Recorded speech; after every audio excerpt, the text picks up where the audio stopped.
श्रीमद् भगवद गीता साक्षात भगवान की दिव्य वाणी है। इसकी महिमा अपार है, अपरिमित है। उसका यथार्थ में वर्णन कोई नहीं कर सकता। शेष महेश गणेश भी इसकी महिमा को पूरी तरह से नहीं कह सकते। फिर मनुष्य की तो बात ही क्या है। गीता सर्वशास्त्रमयी है। इसे सारे शास्त्रों का खजाना कहा जाता है। गीता को हम भगवान से भी बढ़कर कहें तो कोई अतिशयोक्ति नहीं होगी। भगवान ने स्वयं कहा है, मैं गीता के आश्रय में रहता हूं। गीता मेरा श्रेष्ठ घर है। गीता के ज्ञान का सहारा लेकर ही मैं तीनों लोगों का पालन करता हूं। श्रीमद् भगवद गीता एकमात्र ऐसा ग्रंथ है जो मनुष्य को जीने का सही तरीका बताती है। गीता जीवन में धर्म, कर्म और प्रेम का पाठ पढ़ाती है। श्रीमद् भगवद गीता का ज्ञान मानव जीवन और जीवन के बाद का जीवन दोनों के लिए उपयोगी माना गया है। श्रीमद् भगवद गीता में कुल 18 अध्याय और 700 श्लोक हैं, जिसे सभी के लिए पढ़ पाना थोड़ा मुश्किल है। इसीलिए आज के इस बेहद ही खास वीडियो में हम श्रीमद् भगवद गीता के 201 विचारों के बारे में बात करने वाले हैं, जिन्हें जानकर आप श्रीमद् भगवद गीता का सही मतलब समझ पाएंगे। इसलिए इन विचारों को आप हर रोज रात में सोने से पहले जरूर सुने। तो चलिए अब देर नहीं करते हुए वीडियो शुरू करते हैं। भगवान श्री कृष्ण कहते हैं, 4 वेदों का अर्थ नहीं भी जानो तो कोई बात नहीं, लेकिन समझदारी, जवाबदारी, वफादारी और ईमानदारी, इन 4 शब्दों का मर्म जान लो तो भी जीवन सार्थक हो जाएगा। दीपक का जीवन इसलिए वंदनीय नहीं है कि वो जलता है, बल्कि इसलिए वंदनीय है कि वो दूसरों के लिए जलता है, दूसरों से नहीं जलता। हमारी आस्था की परीक्षा तब होती है जब हम जो चाहे वह ना मिले और फिर भी हमारे दिल से प्रभु के लिए शुक्रिया ही निकले। अगर सही मायने में आप अपना जीवन बदलना चाहते हो तो सबसे पहले आपको अपना मन बदलने के लिए तैयार रहना पड़ेगा, क्योंकि जैसा आपका मन रहेगा वैसे ही आपके विचार होंगे, और जैसे आपके विचार होंगे वैसे ही आपका जीवन होगा। नीच विचार रखोगे तो नीच बन जाओगे, अच्छे विचार रखोगे तो ऊंचाई पर जाओगे। विश्वास किसी पर इतना करो कि वह तुम्हारे साथ छल करते समय खुद को दोषी समझे, और प्रेम किसी से इतना करो कि उसके मन में सदैव तुम्हें खोने का डर बना रहे। भगवान श्री कृष्ण कहते हैं, व्यक्ति को सदैव बुरा ई से बचकर रहना चाहिए। अगर कोई बुरा कर्म करता है तो वह कर्म उसको अपने जीवन में भोगना ही पड़ता है। जिस प्रकार सैकड़ों गायों के बीच बछड़ा अपनी मां को खोज लेता है, ठीक उसी प्रकार कर्म का फल आपको हजारों की भीड़ में भी खोज लेगा। माधव कहते हैं, किसी जीव को कष्ट देकर आप मुझे खुश नहीं देख सकते हो। श्री कृष्ण जगत के स्वामी हैं, वह कण कण में निवास करते हैं। छोटे से छोटे जीव के हृदय में ईश्वर का वास होता है। उस जीव को कष्ट का अनुभव होना ईश्वर को कष्ट का अनुभव कराता है। इसीलिए किसी भी जीव को कष्ट देना ईश्वर को कष्ट देने के समान है। मृत्यु एक अटल सत्य है जिसे कभी बदला नहीं जा सकता है। इस संसार का जब से निर्माण हुआ है तब से जन्म मृत्यु का चक्र चलता आ रहा है। जिस प्रकार मनुष्य अपने पुराने वस्त्रों को त्याग कर नए वस्त्र धारण करता है, ठीक उसी प्रकार आत्मा पुराने व्यर्थ शरीर को त्याग कर नए शरीर को धारण करती है। यह प्रकृति का नियम है। इस सत्य को स्वीकार करके भयमुक्त होकर आज में जीना चाहिए। ज्ञानी व्यक्ति ना तो मरने वाले का शौक करते हैं और ना ही उनका शौक करते हैं जो अभी जिंदा है, क्योंकि वह जानते हैं जो मर गया वो फिर से जन्म लेगा और जो जिंदा है वो एक दिन जरूर मरेगा। केवल ज्ञान ही एक ऐसा अक्षय तत्व है जो कहीं भी, किसी भी अवस्था में और किसी भी काल में मनुष्य का साथ नहीं छोड़ता। धरती पर जिस प्रकार मौसम में बदलाव आता है, ठीक उसी प्रकार जीवन में भी सुख दुख आता जाता रहता है। युद्ध हो या जीवन, सफलता केवल 3 शस्त्रों से प्राप्त होती है: धर्म, धैर्य और साहस। कोई भी मनुष्य जन्म से नहीं बल्कि अपने कर्मों से महान बनता है। कुछ पाना है तो खुद पर भरोसा कीजिए, क्योंकि सहारे कितने भी सच्चे और अच्छे हों, साथ छोड़ ही जाते हैं। मित्र गरीब हैं या अमीर मायने नहीं रखता, बल्कि वो आपके बुरे समय में आपका साथ कितना देता है यह मायने रखता है। धर्म चाहे जो भी हो, अच्छे इंसान बनो। हिसाब तुम्हारे कर्म का होगा, धर्म का नहीं। खुशी के लिए काम करोगे तो खुशी नहीं मिलेगी, लेकिन खुश होकर काम करोगे तो जरूर मिलेगी। जब आप दूसरों के लिए अच्छा चाहते हैं तो वहीं अच्छी चीजें आपके जीवन में वापस आती हैं। यही प्रकृति का नियम है। आपका मूल्य इससे तय नहीं होता कि आप क्या है, यह इससे तय होता है कि आप खुद को क्या बनाने की क्षमता रखते हैं। हंसता हुआ मन और हंसता हुआ चेहरा यही सच्ची संपत्ति है। मनुष्य हमेशा अपने भाग्य को कोसता है, ये जानते हुए भी कि भाग्य से भी ऊंचा उसका कर्म है जो उसके स्वयं के हाथों में है। कमियां भले ही हजारों हो, तुम्हें लेकिन खुद पर विश्वास रखो कि तुम सबसे बेहतर करने का हुनर रखते हो। जितना इंतजार परमात्मा आपसे करवा रहा है, समय आने पर वो इतना देगा कि संभाल भी नहीं पाओगे। भगवान श्री कृष्ण कहते हैं, जिस प्रकार प्रकाश की ज्योति अंधेरे में चमकती है, ठीक उसी प्रकार सत्य भी चमकता है। इसीलिए मनुष्य को हमेशा सत्य की राह पर चलना चाहिए। क्रोध मनुष्य को नरक की ओर ले जाने वाला द्वार है। क्रोध करने से व्यक्ति का मन अशांत हो जाता है।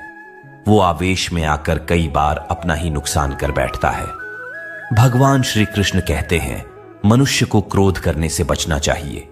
इतना भी गुस्सा आए, स्वयं को शांत रखने का प्रयास करें। दूसरों का भला करने वाले मनुष्य को हमेशा कष्टों का सामना करना पड़ता है, क्योंकि हमेशा फल देने वाले वृक्ष को भी पत्थरों की मार सहनी पड़ती है।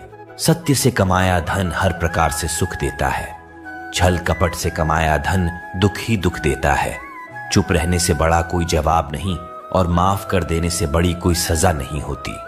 जब मेहनत करने के बाद भी सपने पूरे नहीं होते तो रास्ता बदल लिए सिद्धांत नहीं, क्योंकि पेड़ भी हमेशा पत्ते बदलता है, जड़ नहीं। किसी की संगत से आपके विचार शुद्ध होने लगे तो समझ लेना वह कोई साधारण व्यक्ति नहीं है। आपका कठिन समय ही आपको मजबूत बना देता है। एक समझदार व्यक्ति वही है जो दूसरों को देखकर उनकी विशेषताओं से सीखता, उनसे तुलना और ईर्ष्या नहीं करता। संबंध बड़ी बड़ी बातें करने से नहीं, छोटे छोटे भाव को समझने से गहरे होते हैं। यदि सब कुछ खोकर भी आप में कुछ करने की हिम्मत बाकी है, समझ लीजिए आपने कुछ खोया ही नहीं। कर्म ही सबसे बड़ा धर्म है। भगवान श्री कृष्ण गीता में अर्जुन को उपदेश देते हुए कहते हैं, व्यक्ति कर्म करने के लिए ही पैदा हुआ है और बिना कर्म किए कोई रह नहीं सकता। मनुष्य को परिणाम की चिंता किए बिना अपने कर्तव्यों का पालन करना चाहिए। कृष्ण अपने भक्तों को कर्म का मार्ग दिखाते हुए कहते हैं, अपने कर्म समाज के प्रति और मानव कल्याण के प्रति केंद्रित करते हुए करो। बाकी फल की चिंता मत करो, उन सभी कर्मों को मुझे समर्पित करो। इस मार्ग को अपनाकर तुम मुझे प्राप्त कर सकते हो, मेरे प्रेम का भागीदार बन सकते हो। इस संसार में आज जो तुम्हारे पास है, कल वो किसी और का था, परसों वो किसी और का होगा। तुम यहां खाली हाथ आए थे और खाली हाथ जाओगे। कोई आपका साथ ना दे तो निराश मत होना, क्योंकि परमात्मा से बड़ा हमसफर कोई नहीं होता।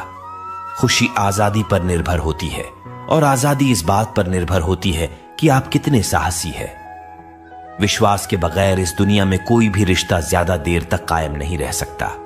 यदि किसी भूल के कारण कल का दिन दुख में बिता तो उसे याद करके आज का दिन व्यर्थ ना करें। जो लक्ष्य में खो गया समझो वही सफल हो गया। आप जो कर रहे हैं उससे अगर आप प्यार करते हैं तो आप जरूर सफल होंगे। मन पर नियंत्रण रखना जरूरी है। मनुष्य का मन वायु की तरह चंचल है। यह मन ही है जो मनुष्य को काम वासनाओं की तरफ भटकता रहता है। अगर जीवन को सफल बनाना है तो मन पर काबू करना बहुत जरूरी है। मन को वश में करने से दिमाग की शक्ति केंद्रित होती है, जिससे कार्यों में सफलता मिलने लगती है। गीता के अनुसार जिस व्यक्ति ने अपने मन पर काबू पा लिया, वो मन में पैदा होने वाली बेकार की चिंताओं और इच्छाओं से भी दूर रहता है। साथ ही व्यक्ति अपने लक्ष्य को भी आसानी से प्राप्त कर लेता है। अगर मन को वश में नहीं करोगे तो वह तुम्हारा सबसे बड़ा शत्रु बन जाएगा। अज्ञानी व्यक्ति स्वयं के लाभ के लिए कार्य करते हैं, जबकि बुद्धिमान लोग विश्व के कल्याण के लिए कार्य करते हैं। यदि किसी काम को करने में डर लगे तो याद रखना यह संकेत है कि आपका काम बहादुरी से भरा हुआ है। भगवान श्री कृष्ण कहते हैं, जब शांति के सारे मार्ग बंद हो जाए और न्याय ना मिले तो युद्ध करो। वास्तव में मुसीबत में साथ देने वाला मित्र ही सच्चा मित्र होता है। हमेशा शक करने वाला व्यक्ति कभी शांति प्राप्त नहीं कर पाता है, इसलिए संदेह करने से बचें। अधिक संदेह करने से मन की शांति भंग हो जाती है और व्यक्ति भ्रमित होकर अपने संबंधों को नष्ट कर डालता है। तन की सुंदरता मन को आकर्षित करती है, जबकि स्वभाव की सुंदरता हृदय को आकर्षित करती है। इसीलिए मनुष्य का स्वभाव हमेशा निर्मल होना चाहिए। कौन क्या कर रहा है, कैसे कर रहा है और क्यों कर रहा है, इन सब से आप जितना दूर रहेंगे उतना ही खुश रहेंगे। जिंदगी में हम कितने सही हैं और कितने गलत है, ये सिर्फ दो लोग जानते हैं, एक परमात्मा और दूसरी हमारी अंतरात्मा। भगवान श्री कृष्ण कहते हैं, जिसमें मनुष्य के अंदर ज्ञान की कमी और ईश्वर में श्रद्धा नहीं होती, वह मनुष्य जीवन में कभी भी आनंद और सफलता को प्राप्त नहीं कर पाता। भगवान कहते हैं, जो मनुष्य सुख और दुख में शांत रहता है, जिसके राग, भय और क्रोध नष्ट हो गए हैं, जो मनुष्य शुभ और अशुभ वस्तु को पाकर प्रसन्न ना होता है, जिन्होंने अब अपनी इंद्रियों को वश में कर लिया है, वो स्थिर बुद्धि मनुष्य मुनि के समान है। ऐसा मनुष्य स्थिर और इंद्रियों को वश में करके ज्ञान द्वारा परमात्मा को प्राप्त करके हमेशा संतुष्ट रहता है। जिस प्रकार समुद्र अचल है, भारी से भारी आंधी तूफान आने पर या अनेक नदियों के जल प्रवाह उसमें प्रविष्ट होने पर भी वो अपनी स्थिति से विचलित नहीं होता, मर्यादा का त्याग नहीं करता, उसी प्रकार परमात्मा के स्वरूप में स्थित योगी की स्थिति भी सर्वदा अचल होती है। बड़े से बड़े सांसारिक सुख दुखों का सहयोग वियोग होने पर भी उसकी स्थिति में जरा भी अंतर नहीं पड़ता। वो योगी परमात्मा में नित्य निरंतर अटल और स्थित रहता है। अपना काम बनाने के लिए लोग आपकी तारीफ करेंगे, आपसे रिश्ता बनाने की कोशिश करेंगे, लेकिन उनके व्यवहार को सच मानकर अगर आप फंस जाएंगे तो आगे चलकर आपको ही नुकसान होगा। कहते हैं कि लोग अपना काम निकालने के लिए गधे को भी घोड़ा बना लेते हैं। वास्तविकता में अभी वही योग चल रहा है जहां लोग अपना स्वार्थ पूरा करने के लिए किसी भी हद तक गिर सकते हैं। भगवान श्री कृष्ण कहते हैं, किसी के मीठे शब्दों में कभी मत फंसना, बल्कि आंखें खोलकर इंसान को परखना सीखो। अक्सर आपको चोट वही लोग पहुंचाते हैं जो आपके अपने होते हैं, जो आपके दिल के ज्यादा करीब होते हैं। कृष्ण की यह बातें अगर आपको पसंद आई तो कमेंट में जय श्री राधे कृष्ण जरूर लिखें और ऐसे ही प्रेरणादायक वीडियो देखने के लिए चैनल को सब्सक्राइब कर लें। धन्यवाद। जय श्री राधे कृष्ण।